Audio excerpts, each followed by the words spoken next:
I want to welcome you to Hawthorn University's webinar series. I'm Paula Bartholomew, and it's my pleasure to facilitate this production. Today, we have Karin Rozell presenting Simplify Your Marketing, How to Fill Your Practice with Ideal Clients by Giving Great Little Local Talks. I'm really looking forward to this, and hello, Karin. I'm so glad to have you back with us at Hawthorn. Me too. I'm glad too. Thank you. You're welcome. I think it's such an important presentation that explores, from your perspective, a very successful marketing strategy of giving a talk. So let's enter this room and get going. I want to let you know that Karin's going to be teaching us about getting in front of a room of our ideal clients and giving them a great talk that will require very minimal technology or financial investment, that creates clients and opportunities every time we speak, and really positions you as an expert for a very specific group of people. But I think the bottom line here is it calls you to formulate a message, to get out there and to test it right away. And that this will set you up to leverage your talk into a webinar or a podcast or a teleclass or a book. So you're leveraging it into making it into something bigger and broader for your outreach. And you're going to be able to learn the essentials of what it takes to give a little local talk and to be able to fill your practice. And I think you'll leave this class with very good ideas of how this marketing strategy works for small practices, what common mistakes to avoid, and what's essential for marketing for making it work for you, for your practice and your family. So Karin Rozell is the author of 2 books, the 17-year marketing mentor and creator of Happy Little Practice Method. She specializes in working with family-oriented practitioners to simplify your message and your marketing so that your practice does what it needs to do: make a great income, make a difference, and make your families happy too. So you can learn more about Karin at the following websites: KarinRozell.com and booksin90days.com and greatlittletalks.com. We'll certainly be saving time at the end of the presentation for your questions and your comments, so just add them to the webinar panel anytime, and I'll pose them for you when the time comes. And keep your eyes on the chat box too throughout the presentation for supportive information. Alex is already posting Karin's URLs there, so you don't have to write them down. And this is Karin's bringing a lot of information to this presentation and has asked for a 75-minute time frame for this, and so we're going to give it to her for that. I hope you're aware of that before you're coming here this evening, and get your tea, any kind of snacks that you need to, and get ready. This is going to be a good one. Hi, Karin. Hi, thank you. Well, tea and snacks, definitely one of the ways to make marketing talk a little bit more pleasant, right? Yeah. So let's get going. Is it all right if I start now, Paula? Yes, please. Yes. Okay, great. All right, so my intention for our time together is to provide a map of giving great little talks. And if you and I were in a room, we'd have this map open and laid out on the kitchen table, and I'd be saying, okay, here's what we got.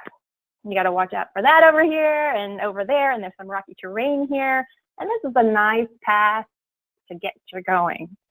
So essentially, I want to kind of help you understand the topography of giving great little local talks, and I want to help you decide if you'll choose giving great little talks as your marketing path on this map, and then ultimately create a plan for getting you to your full practice destination. So I'm pretty impressed with myself right there with that kind of analogy. Maps, all right.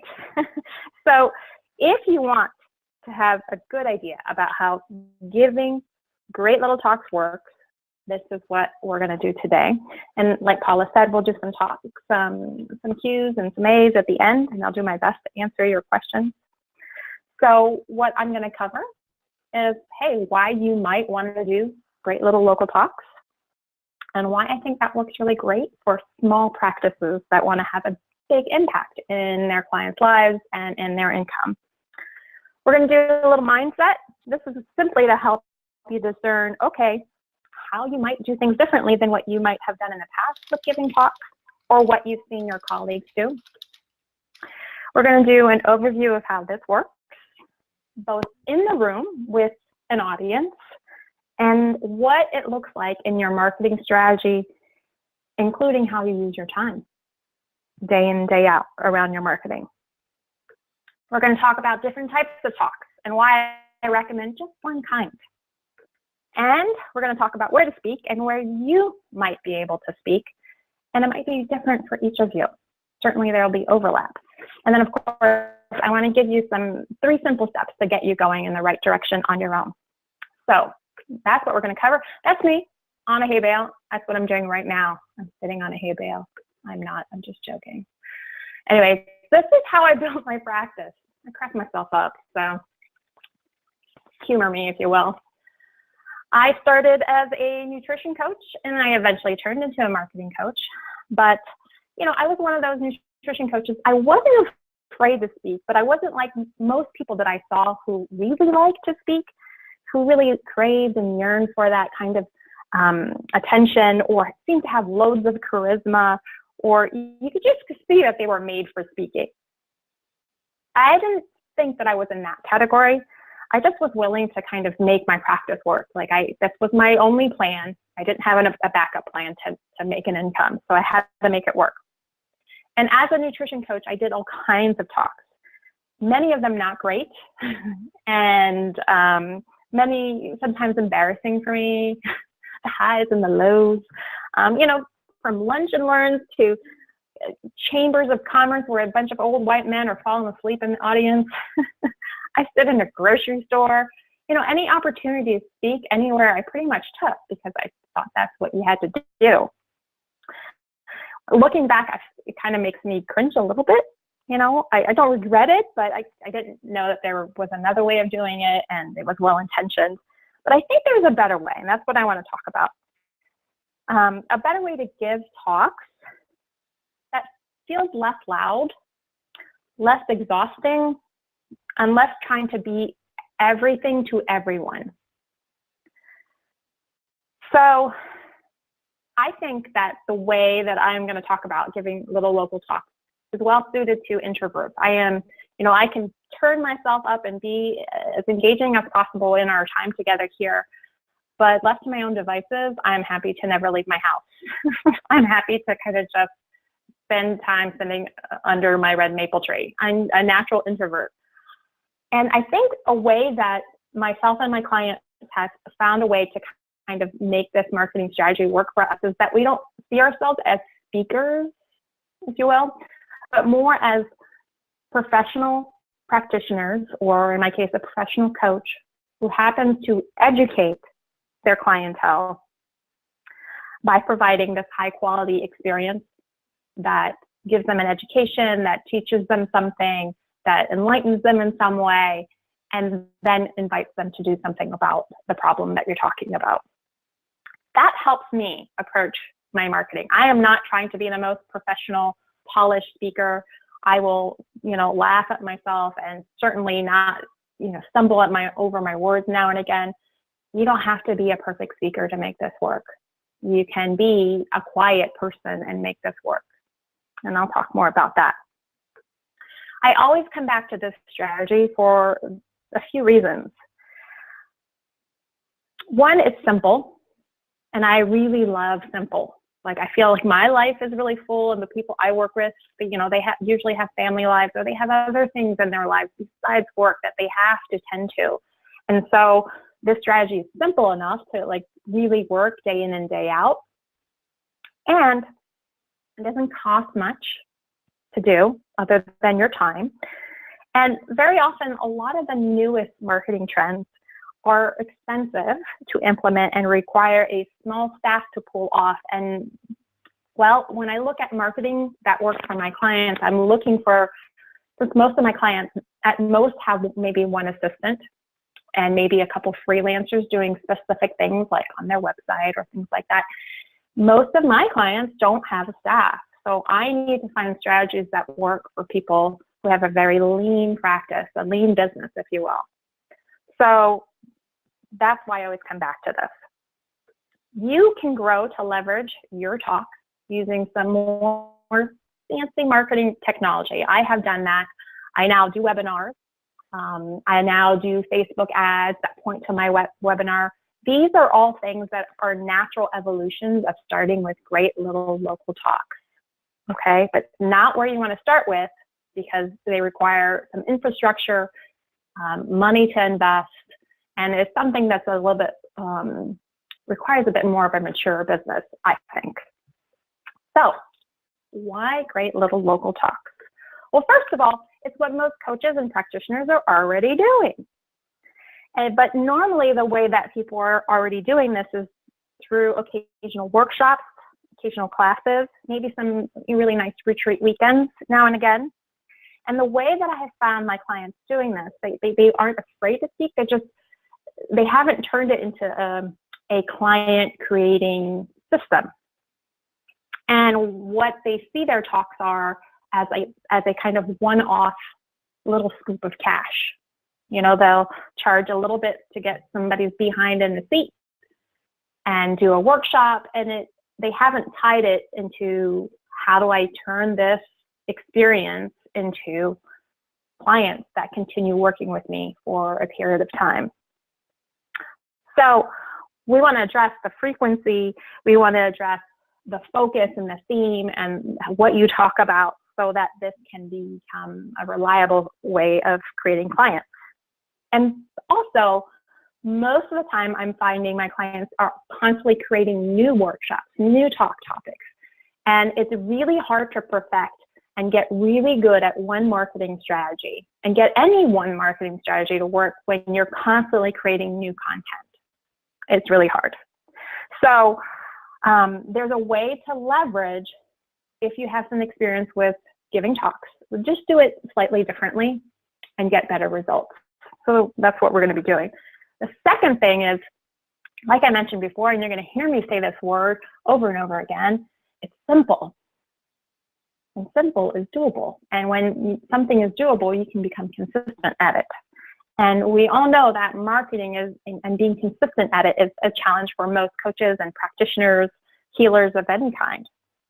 The other thing is that online marketing is really competitive and expensive. You know, you can't win the content game, which is publish content and hope people will see your content. The way that online marketing is moving and has already moved is you pay to be seen online now. And the people with the deepest pockets win that game, which are usually the big coaching companies, the big organizations.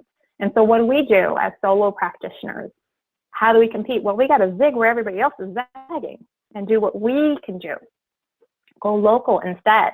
Yes, leveraging online and offline is really important, but even in a saturated market, even in a local saturated market where there's so many people like you doing similar things, changing how you do talks is rather easy to distinguish yourself from other similar practitioners, because most of the time people are giving very generalized topics. So a little bit more here. Fourth, I want to really kind of plant the seed for you to move away from hope marketing, which is, I hope that works, to begin to look at your marketing in, is it direct, is it systematic, is it measurable? That sounds kind of fancy, but let me explain what I mean. So by direct, I simply mean you're going directly to your ideal clients versus waiting to be seen, okay? So you in front of a small group of people, and it doesn't have to be small, right? You can go as big as you want, really, versus, let's say, writing an article, posting it on your blog, and hoping someone sees it. We want direct. We want you, there's like no middleman between you and your ideal clients. That's what is called direct marketing. Systematic, well, that's a fancy word for having a little repeatable system of action steps that keeps you focused versus, oh my gosh, what am I doing today? Listen, and outside of doing the work with your clients, which feels amazing, I know, me too, the best feeling in having your own practice, your own business, is being focused. Focus will keep you sane. You don't actually want to go for like, wow, I'm feeling amazing and confident today. Because doesn't confidence ebb and flow? I know mine does. You know, depending on my mood or how I'm feeling or whatever stressors are happening in my life. But focus I can cultivate and be pretty consistent at. And when I talk about focus, I'm looking for a soft, sustainable focus, not like this, I'm super focused, going for it, and then you really can't sustain that kind of level of focus. It's too tight, too much. I'll share a quick little story here. Perhaps you are familiar with Marie Kondo, right? That organizing guru. She wrote The Magic of Tidying Up or something like that. And I remember reading that book, and it's a beautiful little book about organizing yourself and your environment. And she, she's a big time guru. And she shared, gosh, I've never felt that consistently confident in myself, but I feel confident in my environment if I structure them in the right way. And I'm like, gosh, that is the nature of structure. I never thought that I would be really into structuring things and organizing my time and how I do my marketing. I never thought I was not naturally inclined to be that person, but it's actually freeing. It gives me a sense of confidence. It kind of like it's like the rails of the railroad, right? It keeps you going in the right direction. So structure, when you can repeat it, and we're talking about simple daily tasks that you do, or maybe perhaps not daily, but every other day, gives you something that focuses you and helps you keep at it and be consistent. And what I mean by measurable is like, hey, how many talks did I do this month? And how many people attended? And how many booked a session with me? And how many became private clients? That's it. And when you look at your schedule and you have no talks scheduled for the next 3 months, that can alert you that you might have some ebb and flows in your client flow. So we'll talk more about how many talks you might need and things like that. So the first mindset shift is really beginning to look at your marketing and really choosing direct marketing, being a little systematic, creating a little everyday system for you to show up and keep you on the rails in your marketing, and that it's measurable. So that way you can kind of logically or in healthy distance kind of way look at your marketing and be like, okay, am I on track here or am I not? What is the purpose of your talk? Well, what's for sure is that it's not to build your list. It's not to get known and be most liked and have your family approve of you and all these things. Like on paper, all that stuff makes sense. But what I'm actually looking at here is the real purpose of your talk. Let us not forget this, is to create clients, to book sessions, and to turn a portion of those into regularly paying clients. I have to say this because in the healing arts, in the life transformation field, in the coaching field, nutrition field, all across this industry, we are people that are just naturally built to give. And we can get a lot out of just giving talks. We get so much out of sharing what we know. Like, please, I would just talk about what I love to talk about to anyone if they would let me. I've learned the hard way that I must make sure I'm talking to people that actually want my help. So we have to be careful that we don't tip into the martyr syndrome where we're just like giving and giving and not getting anything in return. And I want to make sure that one of the most important things that you remember, that in your giving, that you are also set up to receive, right? In the form of booked consultations and a portion turning into clients.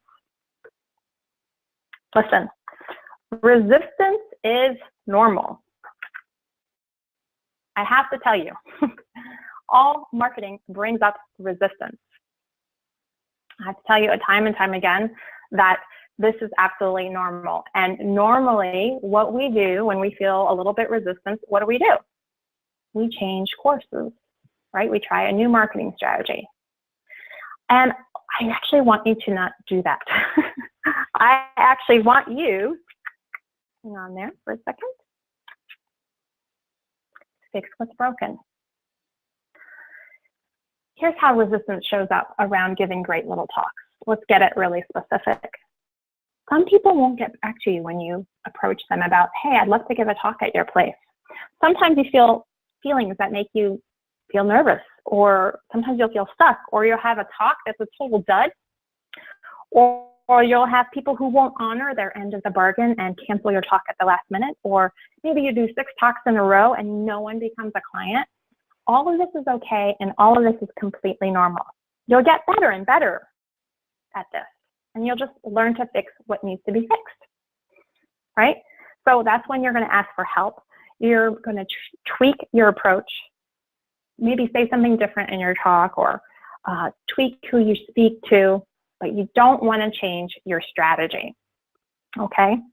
All marketing creates some resistance. You can't bypass it. Every strategy comes with stuff you're not going to like doing. Just like having kids. I have a 5 and a 7-year-old, and there's a whole lot of stuff I don't like doing, but there's a whole lot I do love, right? But it's worth it. It's worth it. I once heard Jerry Seinfeld, comedian, he was being interviewed, and you know, he's an artist, and I like to have my clients look at themselves as an artist. It's much easier to give yourself permission to be creative with your marketing. And I remember he said, you have to kind of choose the strategy to success that you can tolerate. And I thought, boy, that's true, right? Because I don't love everything about running my business. I don't love everything about my marketing. But I can always be creative and find a solution. So part of choosing your marketing strategy is deciding, you know, what you can stand dealing with. I can't stand actually doing affiliate marketing. Affiliate marketing is like, hey, I go talk to a colleague of mine and say, hey, will you introduce me to your list? And maybe you do something for me and I do something. And this whole back and forth thing that I really can't stand. But I can tolerate and deal with the funny stuff that happens when it comes to booking talks. And sometimes not so funny stuff. I can handle that. Like, oh, okay, this is familiar territory for me. None of this is meant to be super easy. But remember, if it's simple enough, it can be doable. So remember the purpose of your talk, booking appointments. And remember, you're going to be doing this differently than your colleagues, okay? And that's good. And remember, you're going to meet some resistance, and that's part of the deal. One of the things that's really helpful is that I talk about this with my clients. It's this saying, I don't know who wrote it, who said it. I saw it perhaps on Facebook, but to rise up, you know, to raise the standards in our own lives, in our own income, in how we want to live, we must root even more deeply. So a lot of my clients are already eating well and taking good care of themselves. Their profession is wellness. 80% of my clients are wellness experts. And so they're like, but Karin, I'm already eating well and exercising. I'm like, you got to go deeper. You got to break out that spiritual practice. You got to break out community of other entrepreneurial type people, even if they're outside of your industry. You've got to bring out everything you got to keep your mental game sharp and feeling fresh and rejuvenated. All of this is important. One more thing. Like I said, there's always things that you love about what you do. I already talked about parenting. But gosh, isn't it the case in marriage too, right? To have a really happy, thriving marriage, there's things that maybe you don't want to do, or the things that challenge you to grow and to become who you want to be. And the same thing in business. Now, before I go into how speaking as a marketing strategy works and what's in the room, I want to talk a little bit more about strategy. I want to really make a quick distinction here, right? Strategy, real quick, is, okay, here's my plan for creating clients. And there's tactics. Or another way of saying that is like your approach to getting there. And tactics are how you'll get there. And what most often happens in our industry, in the health, wellness, life transformation, is everyone is focusing and majoring in tactics. The blog does their little social media, an occasional talk, an occasional article. They do like a half a dozen different types of little marketing strategies. But there's no, like, those are all tactics instead of a real plan. I want you to like begin considering, and this is giving great little talks is one way there. To, instead of majoring in tactics or different kinds of ways of getting there, major in strategy. And what that does, and there's this kind of overarching mindset around this, which is you want to change your strategy very slowly, but change your tactics very swiftly.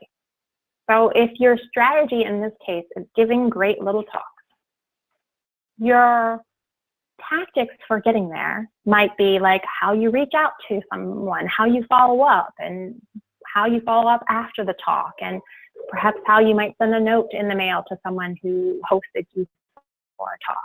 Those are all tactics. An example, quickly, is I had a client who specialized in helping families whose kids were not on the autism spectrum, but something was not right.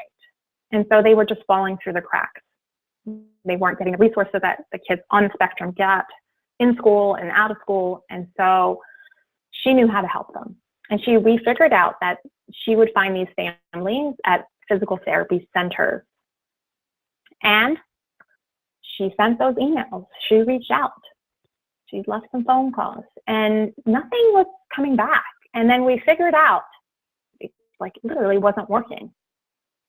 And then we figured out she needed to drop by, because all those people are there working on people's bodies. They're not at their desks. They're not computer people, generally speaking, of course. And so the minute she changed her tactics or her approach to her strategy, she got results, and it worked. Normally, when people meet resistance, as I said, they change their strategy. Okay, this great little talk thing, it's not quite working as I thought. I'm going to go do something else. I'm going to go learn Facebook ads, or I'm going to go start writing articles, right? It's all just resistance. And every time you meet that resistance, just be willing to swiftly be creative, really bring your full intuition, your creativity to finding another way in. But don't change your strategy. That's where you get help, okay? So I wanted to make sure I made that point before we go on. So how does this speaking thing as a marketing strategy work? Well, let's talk about first what happens in the room between you and an audience. So first, you're going to give a great little signature talk, and I'm going to explain what that means in a minute. And in a nutshell, you'll invite the attendees at a specific point in your conversation and your presentation to a free session or a low-cost session, okay? And then a portion of those sessions that have their time with you will turn into regularly paying clients, okay? That's how it works in a nutshell. Let's kind of break this down a bit more, okay? An important aside, I feel like I'm like one of those commercials that are dun, dun, dun.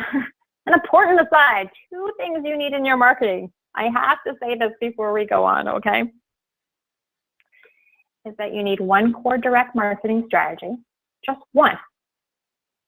And the reason why I say one, even though like your best bet is that most businesses in general will need 2 or 3, but for a solo practitioner, I think 1 is enough. And the reason is, one is enough to figure out how to get going, to make it work, get one idea working well. Zig where everybody else is zagging and trying to do multiple strategies. Focus on one and figure it out until it starts humming. Then you can add another one. Then you can add somebody to help you with the marketing and add more layers to your marketing.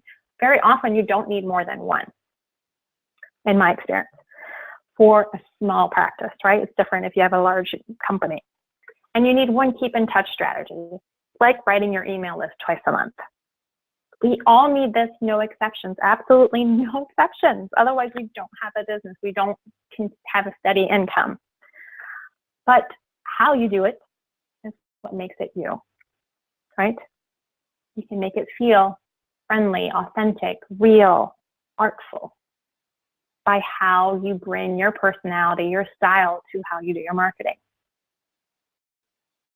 Now, going back to what is a signature talk? What the heck is that? Well, it's a kind of talk that solves a specific problem for your audience, for a specific audience. Now, I don't mean to say that you're going to solve the entire problem right then and there in the room.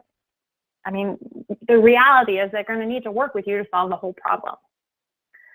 But you do have to map out an overview of the solution that they can learn more about applying that by booking a session with you, right? Or offer a new perspective, or just generally offer fresh insights that's really valuable to your chosen audience. And I want you to hear like specific problems for a specific audience, not just anybody who has a pulse. Believe me, I've done that. It's just very exhausting.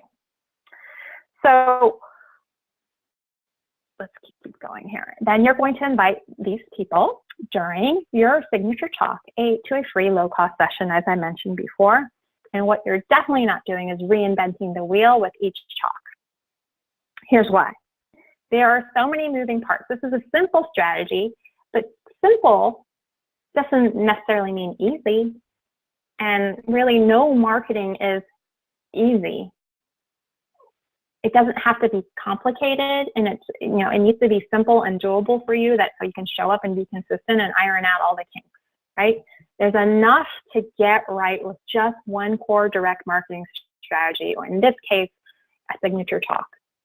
There's enough to get right, and all the pieces working together. If you're always creating new content, you think it's the information. You think it's the content. You think that it's very easy to kind of tip into the area of, oh, maybe I didn't say the right thing. I didn't have the right content. Just today, one of my clients who I work with around this topic, she had already booked a talk before we started working, and it was eating with the seasons type of talk. And, had she, and I would have stopped her, but what she learned from that was the audience was generic. They weren't there to really solve a problem. And so no matter how helpful and useful she was in that talk, they weren't really interested in solving any problem. It was more like good TV for them, like educational, fun, engaging, and give me my tips, and then that's that. That's why I want you to be really mindful about who you want to speak to. And then you can kind of start to work backwards and say, well, what kind of problems do they have that I feel confident helping them solve? Because those two pieces need to work together in order to make this signature talk really work. And sure, you can have a handful, perhaps 2 or 3, maybe 5 at the maximum. Really, that's pushing it. But you want a few signature talks, maybe even just one. Really get one going. That way, you can tweak your tactics. For example, it's a little bit like baking when you have food sensitivities. I can't really eat grains. I can't eat dairy or beans. I have figured out but I love to bake. I figured out how to bake and not be sick from all those food sensitivities. But what I noticed in the baking process, and I like to make food analogies because I'm a bit of a foodie, that if I changed more than 1 or 2 or 3 things, if I changed multiple things in the recipe, I never knew what worked and what didn't work. And so I would waste money, and I would waste time and batches of my banana bread. And much like your baking, if you just tweak one thing, like, all right, if I swap out the almond flour for the cassava root flour, what will happen to this recipe? And it's the same thing in your marketing. If you kind of go in your talk and be like, okay, here's my signature talk, and no one signed up. Oh, I forgot to invite people that they could actually come and have a free session with me or a low-cost session. You'd be surprised, a lot of the clients, when I start working with them around this, have never made an invitation in their talk. There's an assumption that somebody will come to you if they need help. But very often, people don't know that they can do that. They think that they should be able to figure it out after the talk. That's kind of this unspoken dynamic. So there's enough to get right with just one thing. and one topic and getting known for that one thing. So let's talk a little bit more about this free or low-cost session invitation, okay? The rule of thumb, and it's not always the case, but I like to have this framework so you can kind of see where you're at, that 5 to 20% of the room will say yes to your free session, okay? I love to know that because when I speak, I am not trying to make everyone my client. I don't have that kind of business where I have volumes of clients. I have a small business. It's highly personalized. I work closely with my people that I work with. But I can look around and be like, I bet you in a room of 30 people, there's a handful of people here, maybe even 2 or 3, that are definitely going to want to talk with me further. And that's really like, I bring that energy to my talk and it feels really clean. It feels like, hey, I'm not trying to convince you to be my client or that this is important for you. Like you're either interested in this or you're not. The industry average is that 1 in 4 of your free sessions will say yes. I will say that the more specific your message is for specific audience and the specific problem that they have that they urgently want solved and are aware that they have it, the higher the conversion rate. Conversion rate is like nerdy marketing talk for how many people say yes to your offer. Oh, 5% of the room said yes. Great, you're right on track. That kind of thing. But the more experience you have and the more focused your message is for whom and what the problem that you're solving, the higher the conversion rate. We should really talk about just for a moment when to do free or fee. Oh, I have a little typo there. When to do a fee or free session. So the rule of thumb is this. Hey, do free sessions until you have too many. You can charge, but here's the deal with that. You have to kind of offer a specific result in that session. For example, in my free session, I could charge for it because in that session, I usually can figure out people's message, something that they've been struggling with for years. Here's the caveat, right? As long as they want their message figured out and we're a good fit and they can hear what I'm saying. Some people say they do, but they don't really want to make this decision. So, provided all the stars are aligning in just the right way, it works. Here's an example. One of my clients helps women with a business thrive in their career, but not by marketing better or trying to work harder, by actually up-leveling their physical, emotional, mental, and spiritual game. And so she, had been in business for a little while now, and she had too many free sessions. And so she started to charge for them. And it was nothing to sneeze at. I can't remember. It was like $147 or, maybe something around that range. And she had people sign up for that, but she promised to help them figure out like their number one objection to actually making the time to take better care of themselves and therefore actually become the leader that they know they need to be and can be for their business. And that is like, I don't have time. And she actually knows how to, like, with ninja coaching skills, get in there and just obliterate that. And when they see that she's shown them where the time is, there's a natural inclination to like, let's continue working together. So do free until you have too many. It can also, I've seen clients who just charge just something really small, like $37, just enough to kind of weed out the people who are just kind of kicking the tires a little bit and really aren't there at all for any level of seriousness, to people charging up to $200 or $250, and really providing a specific result in that session. And it's good enough that the natural inclination, the next natural yearning is, gosh, I have to continue working with you because this was so great. So what does this strategy look like in your day-to-day time management? Well, this is where the rubber hits the road, right? Where we talked a little bit of theory and how this all kind of plays out in your business. But here's how we do this. With my clients, I talk about the golden hour habit. I did not come up with this language, the golden hour. I don't know where it comes from. I think it comes from like the coaching field as a whole. But here's how I look at it. It's called golden because it symbolizes like the first light of day or the best time of day. And how it works is the first thing you do at your desk after you've done your morning routine, before you answer client emails or go on social media, you do your golden hour. And in that golden hour, the only thing you do is completely dedicated and devoted to doing two things. Your two core things that need to be in your marketing. Booking great little talks. That's if giving great little talks is your core direct marketing strategy, and keeping in touch. Keeping in touch is simply like following up with those places that you reached out to, following up with people that have been thinking about working with you, and sending an email to your newsletter list. It's simple as that. So simple. But let me tell you, it's like where I spend a lot of time working with people. No matter how organized and how smart they are, no matter what their previous career has been and how high level it is, this is where the rubber hits the road, because this is a habit. And you know how habits are. Well, there's a lot of fits and starts and fails and successes, and how do you make it consistent? Here are a few things.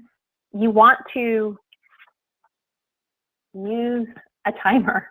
I know this sounds so simple, but it's like a kitchen timer, maybe something off your phone, because your phone is like distraction zone. I touch my phone, I'm like, ooh, what's happening on Facebook? It's just too many triggers for me to get distracted.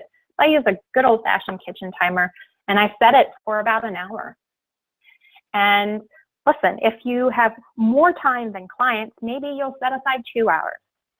But you really don't need more than 4 hours a day, and I would call it quits for the day. I run my practice with the full-time business, full-time salary on 25 hours max, right? School hours, before and after school. You only need 60 minutes. Maybe it freaks you out, start with 30 minutes. Sometimes I'm in there for 15 minutes, sometimes I'm in there for 90 minutes, depending on if I'm working something very specific or needing a little bit more time. And how you do it, for sure, how you do your golden hour is what makes it you, just like with your marketing. I talked about that before. How you make your tactics, your strategy really feel good is you unleash yourself upon it. Your style, your preferences, your tone, your personality. So this is how it looks like. Most every day of your workday, you set aside 1 hour to do your marketing, and you don't do anything else, but in this case, you're reaching out to book a great little talk, you're following up, and that's it. And that's all you need. And the good thing about this is there's a little bit of magic that starts to happen. It's a little bit like exercising. When you first start exercising, or when you haven't been exercising for a while, let's say, and you start exercising again, you don't look different right away, right? It takes a little bit of, the compound effect to take place, but you feel amazing when you knock out the exercise first thing in the morning. You're like, look at me go. I am feeling great. And that's what happens with your goals now. When you just show up and do your marketing and let it take root and really deepen their roots into your business, it will happen. It takes time, of course. Some people have book talks right away. And some people, you may need to reach out to 6, 10, 20, 30 places before you get your first yes, because there's so many new skill sets that you're stretching yourself in new ways. That's all okay. It's all okay. But you don't have to spend all day, every day doing this. Just 1 hour a day will get you there. This is really the compound effect taking root in your business. Here's something that I share with my clients all the time. Most of my clients are women, but my goodness, this certainly applies to men. How can I make my golden hour more pleasurable? To be a fully resourced coach, practitioner, healer, use all of you in your business, not just that beautiful brain. How can you make your golden hour more pleasurable? It really starts to melt resistance. It becomes something that you start looking forward to. It can be as simple as having your special tea during that time, or having your essential oil diffuser. It becomes kind of a beautiful ritual, rather than this like, I gotta do this and I gotta get focused, and you're kind of heading into this like all head and no heart, soul, mind, body, spirit, the whole thing. You know? And by pleasurable, I simply mean like of the senses, like engaging, you know, your heart, your body into to be fully present in this. And it's just a simple thing. How can I make my golden hour more pleasurable? But it makes all the difference, right? It can be opening the window. It can be, I'm going to sit outside. Because sometimes the golden hour can be like, hey, you're not literally on your computer, but you may be having a conversation with somebody about, all right, ironing out the dates, right? Paula and I have had to get on the phone to iron out dates for, you know, presentations here, or getting to know each other, things like that. Or you can't think of one place to go, but maybe you're going to walk around your yard and just really kind of let yourself kind of let some ideas bubble up. And it really helps to kind of engage kind of pleasurable moments in this marketing conversation. It starts to rewire your brain in the right way. How many talks do you think you need? Well, it depends. Did you hate that answer?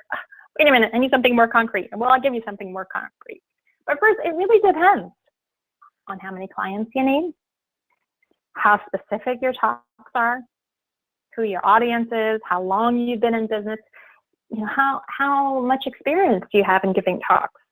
Or do you even have proof that your modality, your methodology works, right? If you got 0 clients, well, you know, your confidence level, your experience, you know, all these things factor into who you are as a practitioner. It also depends how much you want to earn and how much your offer is, your offer being an invitation to work with you privately beyond a one-off session, right? A package of sessions or a start to finish program. My rule of thumb for all my clients as a good solid basis, go for 2 times a month, 2 talks a month. And the thinking is, if one of them gets canceled for some reason, you still have one shot at being in front of your audience. If you only have 1 talk a month and that gets canceled and you've got nothing in the month, to be in front of new people that are interested in your work and are wanting to be in a conversation of solving the problem that you solve, then it's going to be, you're going to have a lot of ebbs and flows. And most of my clients are really aiming for about 3 new clients a month. That's it. It's doable. So they get a handful or more. I've had clients get 6 new clients right away from their first talk. I've had clients who only need a talk once a quarter because it's mirrored, it's married to another strategy that they really enjoy, so they don't need that many. It really depends on the individual, what your goals are and so on. But gosh, it also needs to be said that, listen, it may not always line up so perfectly. Sometimes my clients have really busy sprints, like, oh my gosh, I have, 4 talks this month because, amazing opportunities showed up, so they took them. And so they had this short-term sprint of like, okay, we're doing a little bit more than we're used to. You don't want to live there, right? You want to be able to pace yourself and stabilize yourself. They don't always line up perfectly. That said, let's talk about where you want to speak. I think it's helpful to kind of just do a quick overview of the different types of talks you can do. And that'll lead to why I think a signature talk is the way to go and what that means. All right, so right, there's keynotes. We're familiar with those. You see you on stage being a key presenter for a group for a special event of some kind. Could be in your area or at a special training that an organization, they're bringing you in and you're going to talk to a bunch of people. Maybe you're a key speaker at a regular meeting, like a regular networking group, and you might have a 20 to 60-minute slot there. Keynotes can usually be, 20 minutes to a little bit longer too. Breakouts, this is where there's a conference type event in your area and they have these smaller talks that people can register for, right? Panelists, it's you and a group of others on stage, seated, answering questions from a moderator and the audience, and usually at conferences or at somebody else's workshops. There's always the local TV, radio segments. Those are good. This is you usually have like a 5-minute slot. Like it's just a real short, giving catchy tips, being interviewed, and just real short segments for local radio, TV, or regional channel. Lunch and learns for a group of employees. These people are a captured audience. They've got nowhere else to go. They're there. You have to be mindful of these, as I have found that unless people are in the managerial and above position, they don't hire. They don't invest in themselves. It's rare. I wish it wasn't the case, but it's just what it is. Trainings. This is where you come in and give like a course, or you're not selling anything, you're not offering a free session usually, like to an association or a group of students. That's one I kind of like. It's when you're in a practitioner's office. This works and only works when someone brings you into their office and they are already hosting events. And they have a little bit of a marketing engine in place that they just plug you in, and you can just guarantee there'll be a small group there waiting for you for your talk. The online version of this is like somebody with a large following and they want to interview you for a podcast or some sort of telesummit series. That's all well and good if the person who is leading it already has an audience and they can bring people together. That's the thing you want to see. All these things only work if the audience is brought together for you. What you never want to do is try to fill your own talk, which is my next one. Self-hosted talks. Like maybe you do a monthly Q&A or a monthly talk. I'm kind of like not a fan of them. And I'll tell you why, because on paper that sounds like a good idea, but it doesn't work for small practices because the payoff is such a long return of investment, like a year or more, before it starts creating clients for you. And most of us don't have that kind of time to wait for that. We don't want to be waiting. We want to be very proactive and feel a little bit in control of how our client flow is coming. So, I find a lot of clients already doing these self-hosted things, and I want to kind of tweak them and say, take this idea that you have of speaking and let's do it into a signature talk where other people bring you the people. It's enough of an exchange for you to show up with great content and a great experience, and the other people bring you the new people. You don't have to fill the talk too. If you do, you'll spend most of your time filling your talks. Filling your own talks is a little bit like camping. I live in the foothills of the Adirondacks of New York.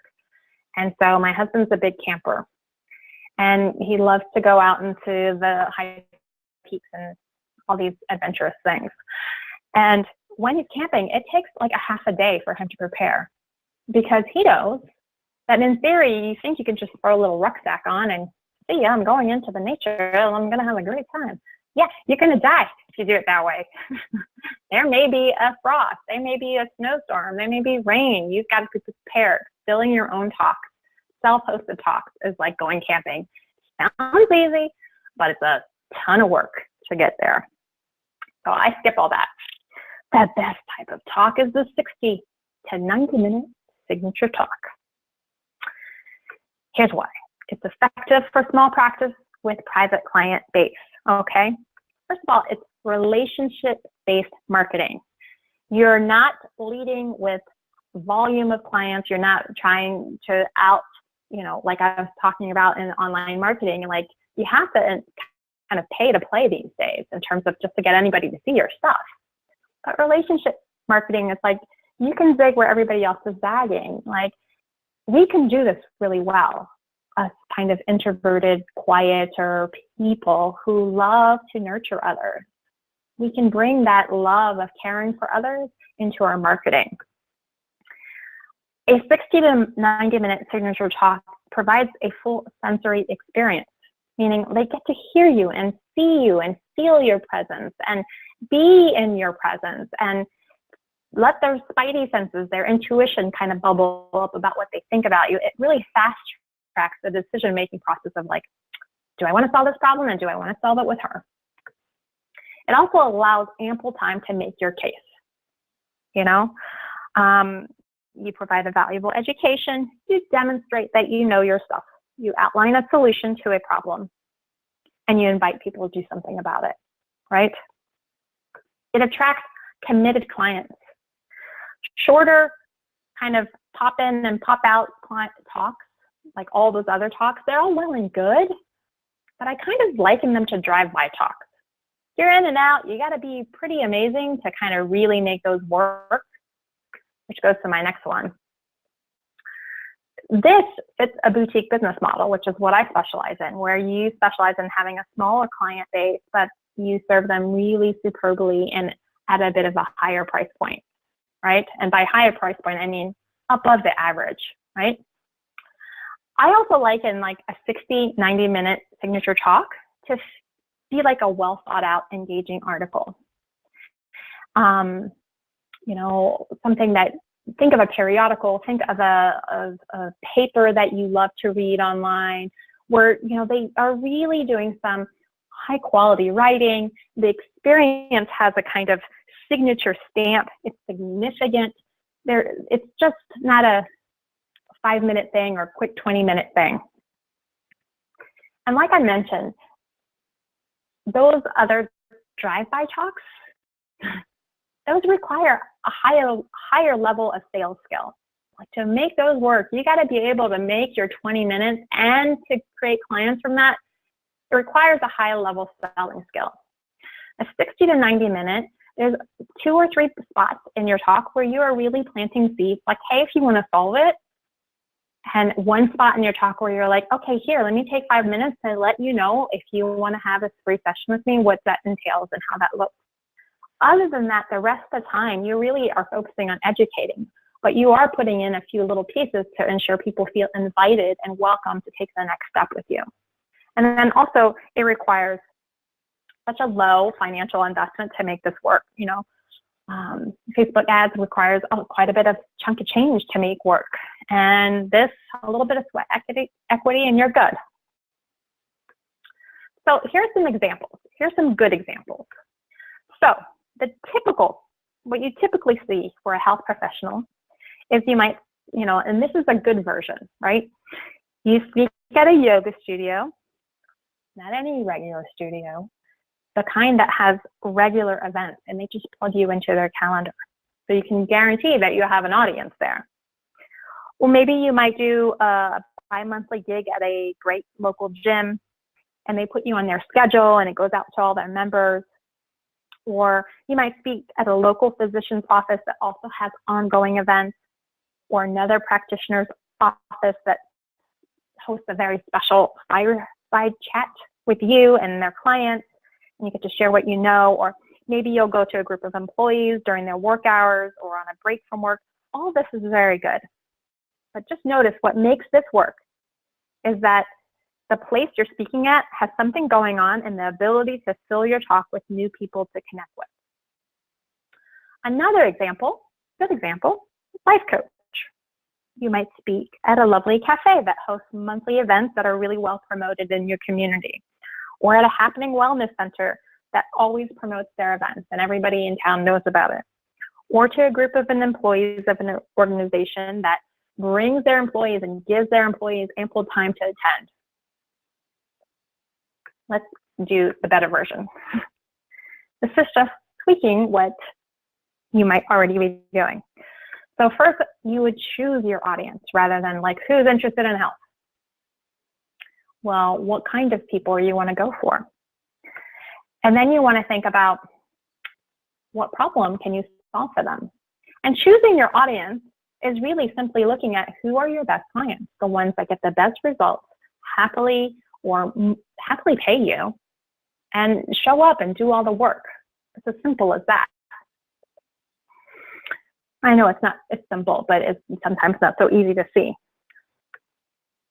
Then you go where they hang out. That's how it goes. You choose your audience.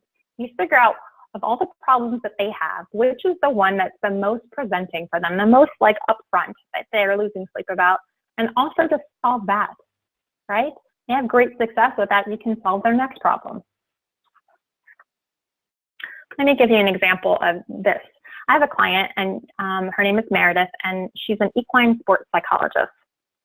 So her chosen audience, adult, amateur, professional dressage riders. That's a very specific audience.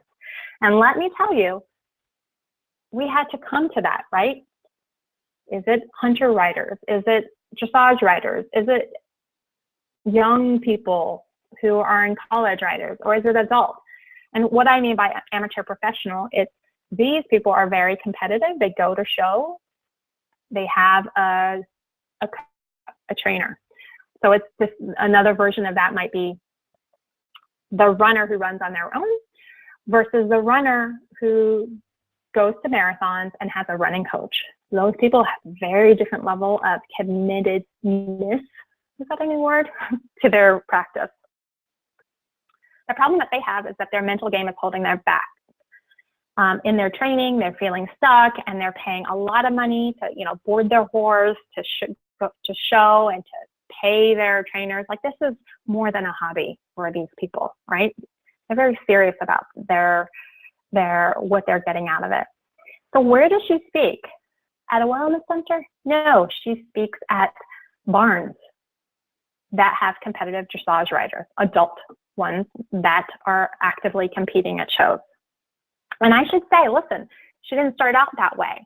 We figured this out by simply being able to put everything on the table, like, what's your experience? When she and I met, she was doing a little bit of everything in her marketing and a little bit of everything in her services. She was teaching a few writing lessons. She has a social work background, so she was doing some social work. She was working with any type of writer that kind of came her way. And then we just figured out, okay, who are the ones that get the best results, that you enjoy most, that, it's really a gift to the client when you can really iron this out, because you're not wasting anybody's money anymore. You're like, this is who I know I work best with. And when you have a small practice, one client that's kind of a pain in the bum can really bring your spirits down and create sleepless nights. We want to ensure that we are kind of cherry pick our clients as much as we can. So a little focusing time, and you can figure this out too, right? And so how she goes and gives talks is like she just goes locally in the Massachusetts area near her home and goes to barns. And then what ends up happening, and this happens to all people who do great little talks and are consistent about it, eventually the word gets out, and then she's invited to do things in different parts of the country, the same thing for other barns, but clearly she's not flying all over the place. She's got a family life. So she does a webinar version of that.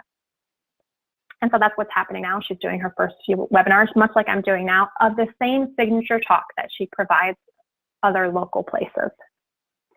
You can find more examples of this, and they're really fully like there's somebody's story. I interviewed my clients to how they're doing their own little version of Great Little Talks. You can go to greatlittle.talks.com to see that, okay? Now, let's bring this back to you. Where will you speak? Well, you're going to choose your audience. That will tell you where. Let me give you an example. Instead of saying you're going to go for working moms, well, what kind of working moms? Moms with a small business? Moms who are competitive athletes on the weekends? Like, really get specific. And one of the ways that can help you see this is, first, obviously, look at your own client experience and see which are the best client results and the ones that, like I mentioned, you enjoy and they happily pay you. It's a win-win for everyone. And identify who they are in society. Are they mostly, like, when I really go into this with my clients, well, who are these? Tell me about your favorite clients. And they'll tell me, and what did they come to you for? Great. They'll tell me, who are they in society? Like, oh, well, and then we'll start to see patterns. Like, oh, look at this. 6 of the clients that you described are all women with a business. Why don't you go for more women with a business? Oh, okay. Another example, instead of saying you go for corporate professionals, here's an example from one of my own clients, corporate women in technology. So you're actually taking this kind of generalized audience and you're chunking it down and trying to find a subcategory of your client. Women in corporate who are working in technology are like this, they have their own online communities. It's a predominantly male industry, and so women kind of stick together, and it's a really tough industry to succeed. And so for one of my clients whose background was in technology, I'm like, hey, why don't you go for these women? You understand them, you know them, and you'll have this kind of simpatico kind of connection with them. Another example from one of my clients, instead of just going for athletes in general, why not go for high-level collegiate athletes? Why? Well, that's her experience. Those are her best clients. She's a former professor. She knows people in sports departments. So why not go for them? Take a subcategory of this general category that you might have. That will tell you where to go. Certainly, identify how they spend their 9 to 5. Why? Because, listen, that's where most of us spend most of our time. We're working, at least those of us that are working.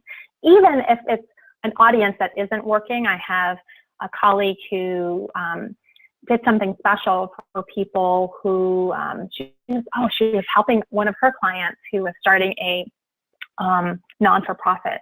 And so they were actually specializing in going to people who have like money to invest in things. And it's a whole different world that they had to go and explore in order to fund this nonprofit. Very interesting. So doesn't mean that people are actually working, right? Stay-at-home moms. Well, what kind of stay-at-home moms? Who used to have a career, or are very driven or very engaged in their community, like really get specific. Step 2, choose a problem that they have.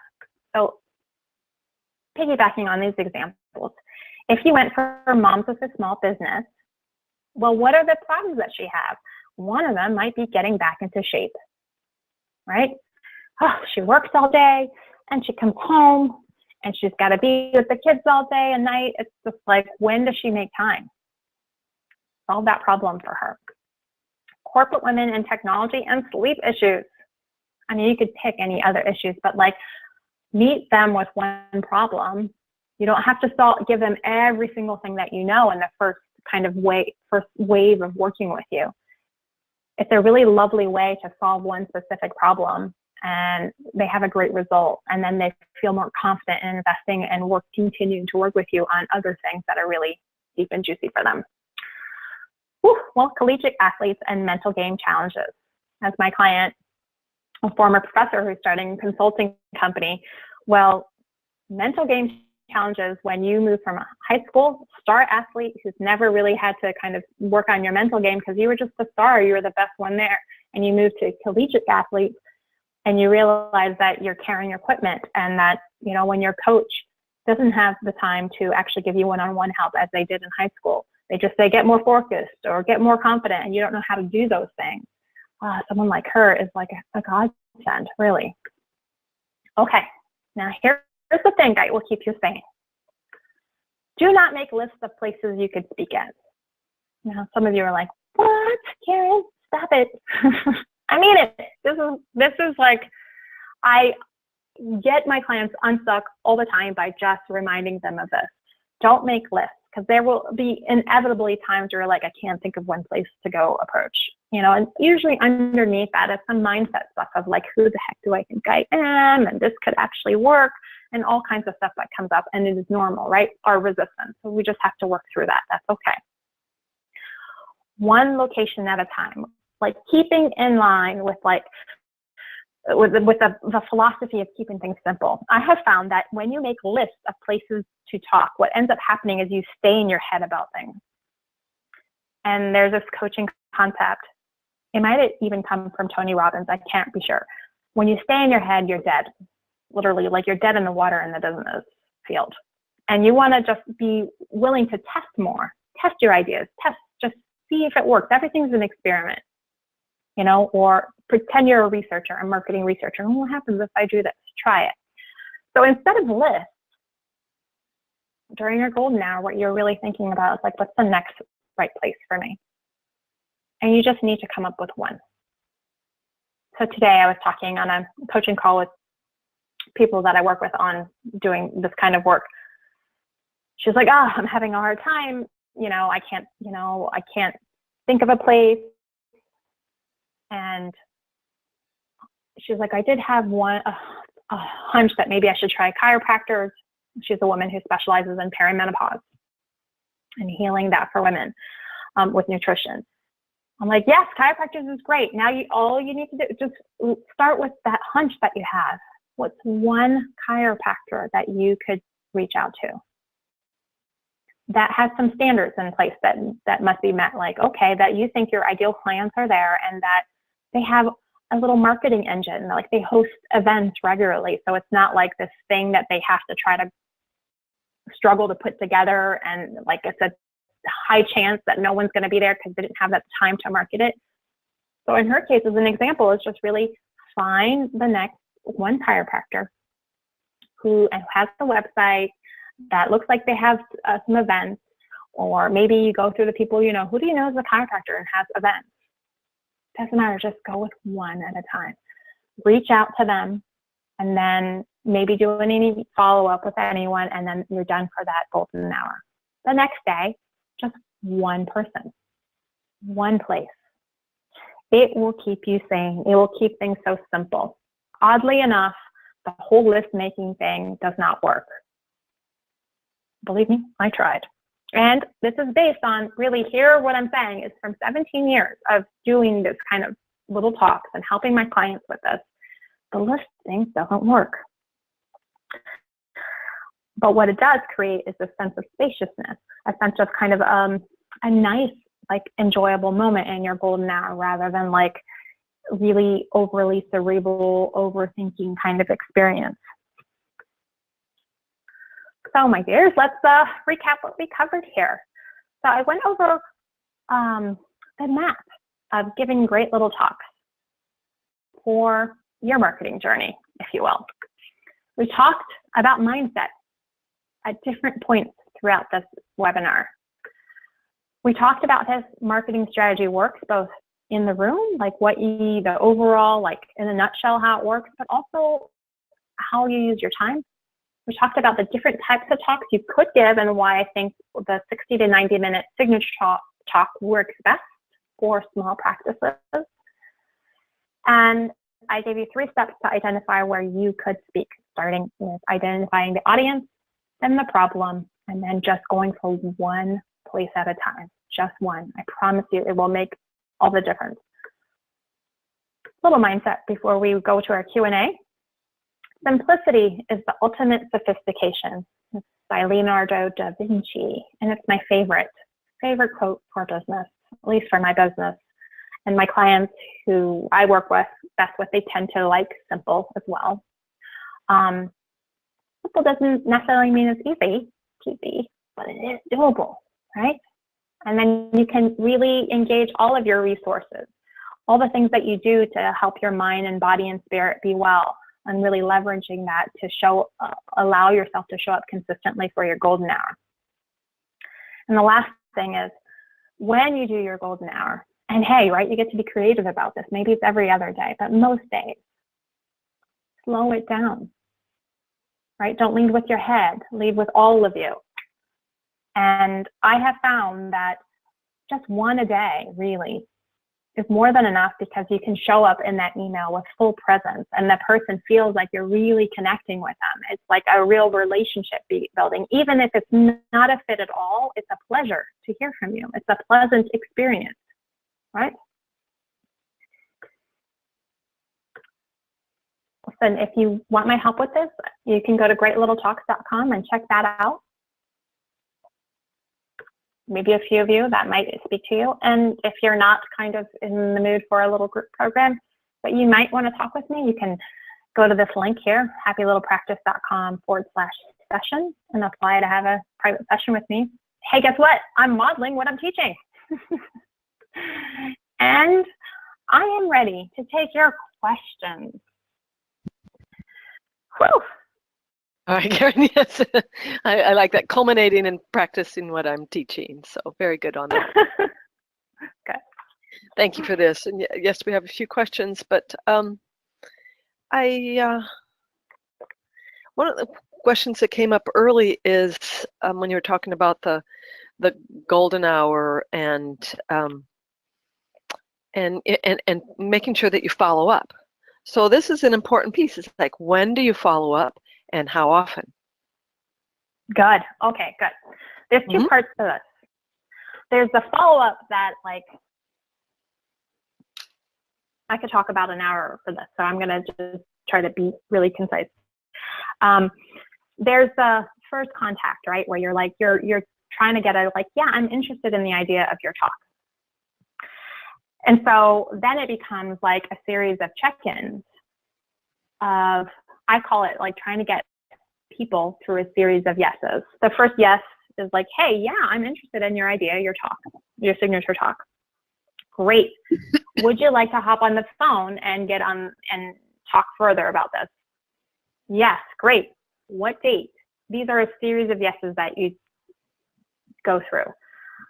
How you follow up with that, it's really like you're using the terminology like checking in, and like you're always assuming the best. And how often is really something that where you're slowing down to go fast really makes all the difference. To feel in, like, to me, I don't mind, because like there's a rhythm to booking talks like that are out of your control. Some people will want to be booking a year in advance. Others will need to have you there, want to have you there next month. There's everything in between, depending on the organization and the size and their infrastructure. So understanding like the rhythm and how often to follow up, you're going to feel that out.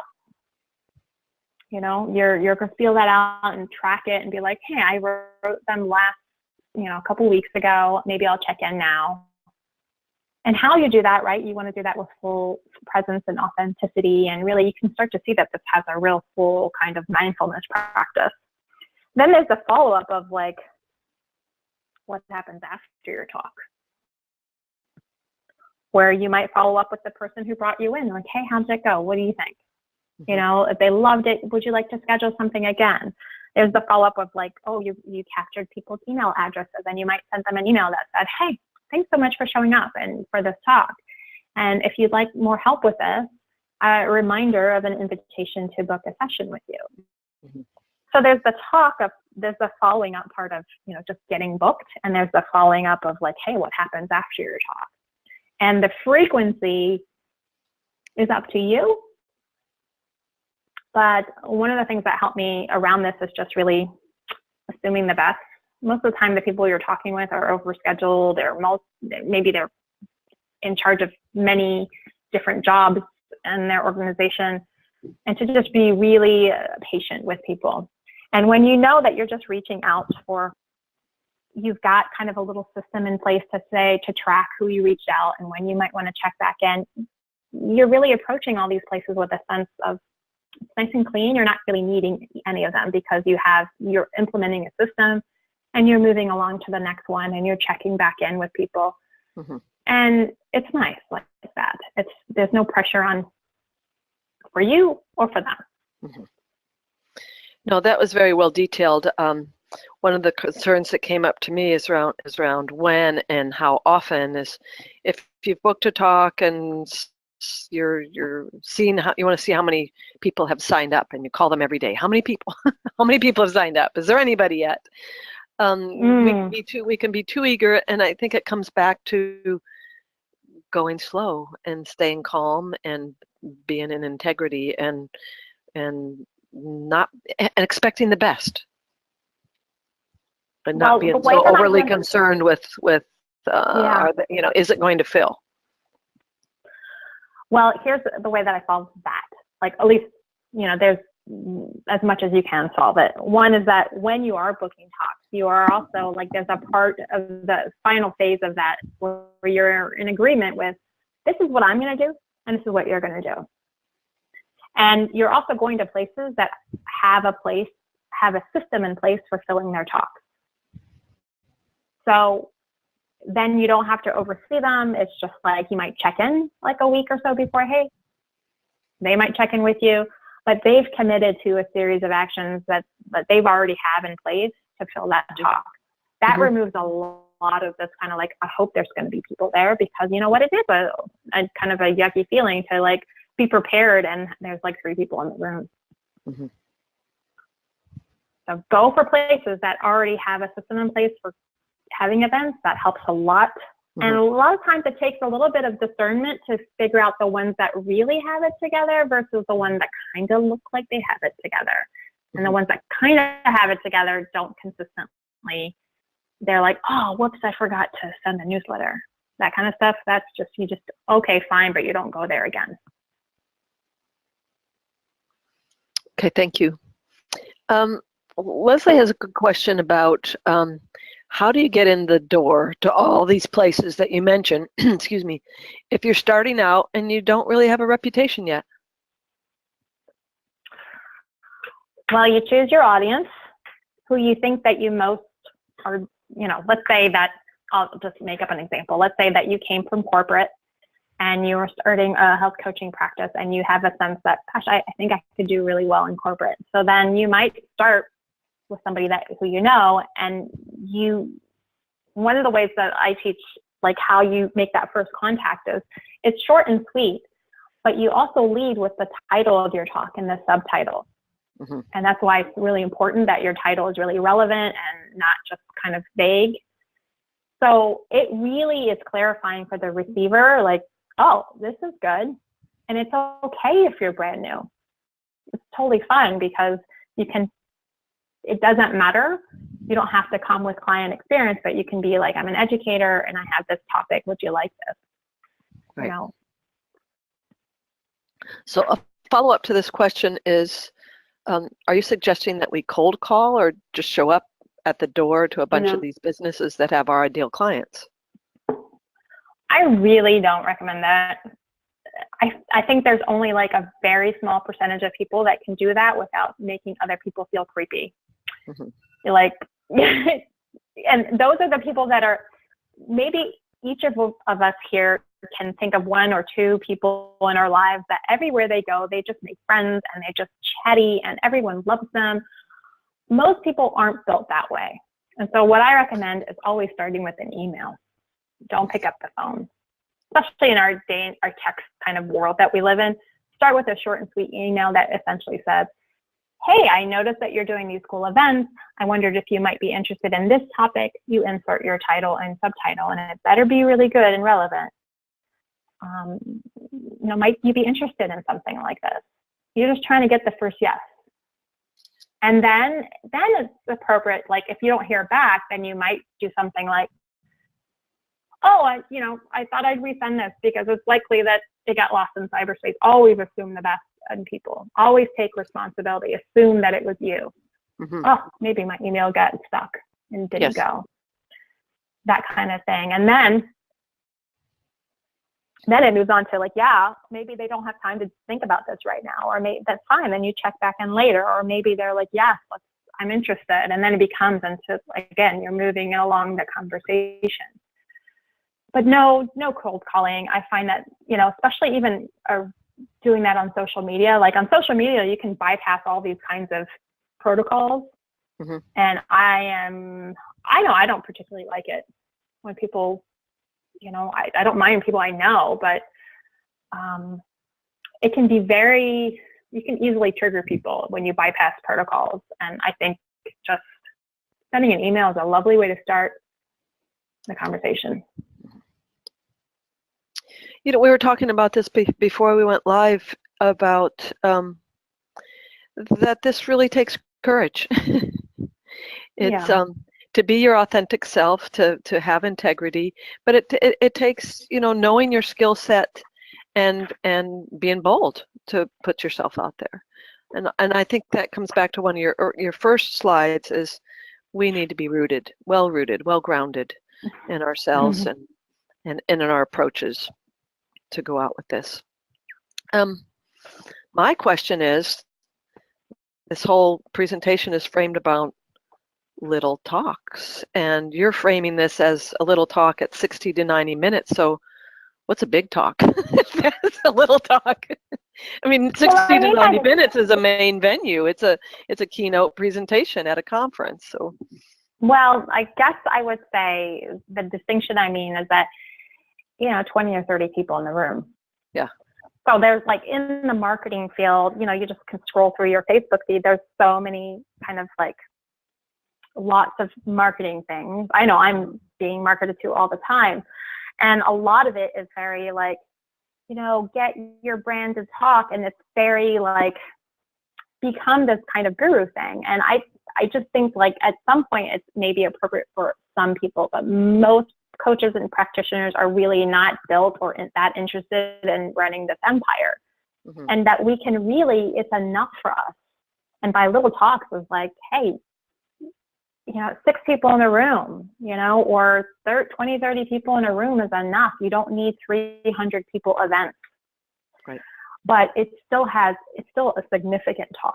It's a significant chunk of time, 60 minutes, 90 minutes, that kind of thing. Because again, you're trying to have a significance. You're trying to kind of break through the fray of these like sound bites of health, nutrition, or life coaching, or whatever your modality is.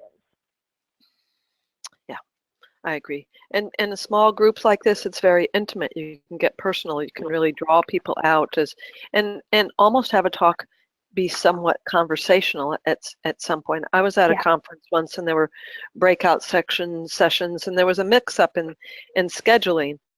And so I was in a room that was supposed to accommodate 100 or so people, and I think less than 20, about 20 people came up, and there was a podium and whiteboard and whole PowerPoint things presented. And as soon as I walked in and saw what was happening, and I walked in behind a podium, it's like I am not connected to anybody that's here. So I was like, we're going to do this a little bit differently. It's just us here. I stepped out, so I adapted to the situation. Which in that case, if I'd have stayed behind the podium, would have, I thought, been kind of weird for everybody. This way it was just very personalized, and they got very good attention in the format that you've been, really talking about here. So when you are like, what I like about that, when you are a solo practitioner or coach, you can go deep and be really personal and give people personalized attention where a lot of other people can't, who have a really big business that's based on a volume of sales. And so why not leverage this thing that we have, right? Really like, okay, I can't compete in like how the most amount of people in my program, but I can compete in like the quality of my attention, the quality of my care, and that I'll see you and I'll work with you. Absolutely. You won't be talking to one of my coaches. And so we can do that we can give that experience in our talks. So it's like a small group of people, but for sure the skill set is the exact same skill set that I use when I was on the stage and there were 2,500 people in the audience. It's the same skill set. So it's certainly is scalable, but it is a little talk, but it has a real big impact. Right. Well, I really appreciate you going long tonight and staying extra for these questions. And I'm going to ask just a couple other questions here, and then we'll close in consideration for everybody that's staying here. But you talked about our talks leading to the bigger picture, webinars, ebooks, teleclasses, things like that. So question here from Michael is about Facebook Live. How do you feel about that? Yeah. Let's see.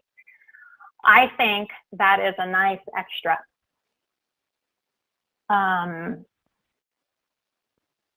I would rather someone focus on booking signature talks than spending time on Facebook Live. Because on Facebook Live, unless you already have an audience, the chances are, like, I don't know, there's over 6,000 people following me on my Facebook page. If I'm not paying Facebook, only a few hundred people see it. Like that's the truth of how it's evolved.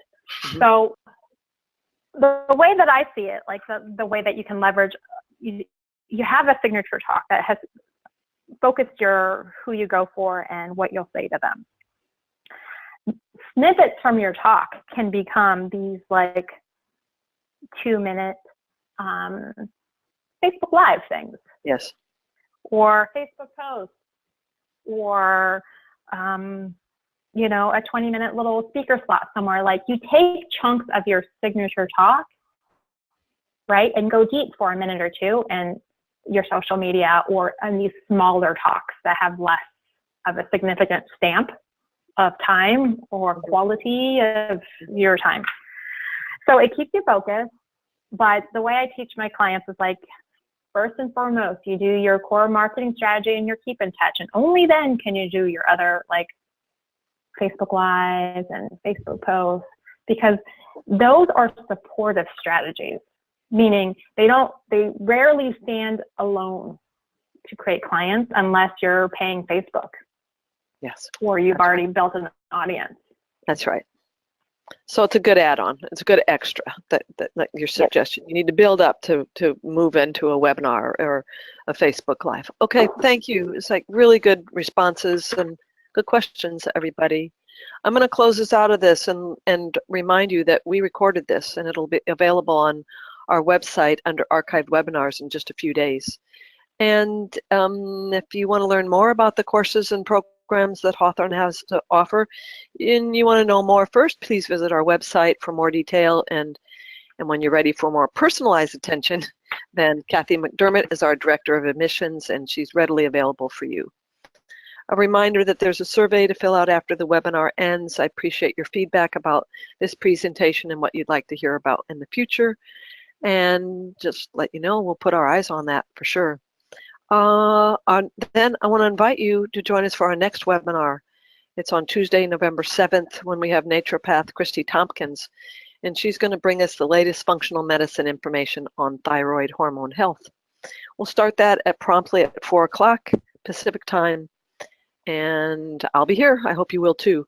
And our next All About Alumni is on Wednesday, November 1st at 4 at noon Pacific time. And we've got graduate Carolyn Dolan with us, and she's going to be talking about her physical therapy program and post-graduation activities that she's developed.